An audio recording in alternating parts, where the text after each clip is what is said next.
राम राम की लूट है, जय हो। लूट सको तो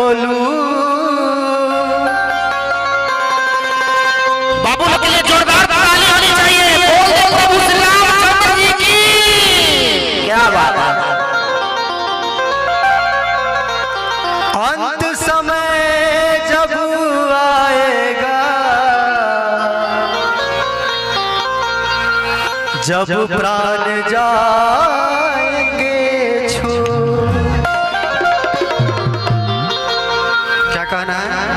क्या कहना है कि राम नाम हवे हरि ऐसन दवाई कि पियब त दर्द ना बुझाई। क्या बात है जियो।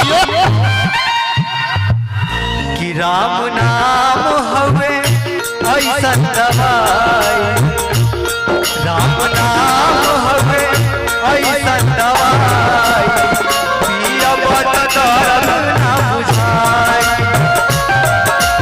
नाम हवे ऐसन दवाई, पियब त दर्द ना बुझाई। सारा जिंदगी के पाप कट जाई, सारा जिंदगी के पाप कट जाई, पियब त दर्द ना बुझाई। नाम हवे ऐसन दवाई, पियब त दर्द ना बुझाई।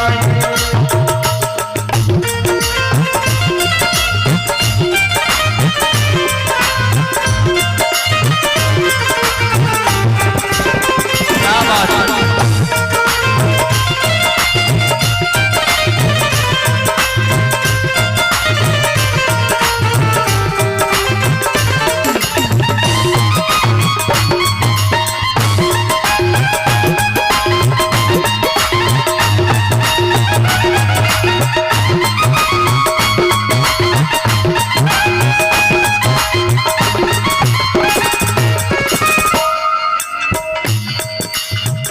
होई भजन से मेरा पार हो,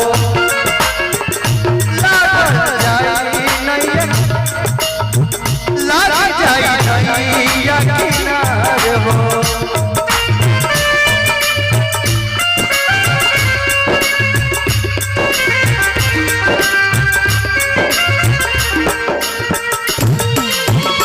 होई भजन से मेरा पार हो,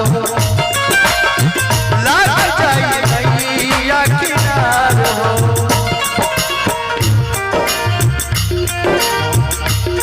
मन राम जी के हो, मन राम जी के भजन में लगाई, मन राम जी के भजन में लगाई।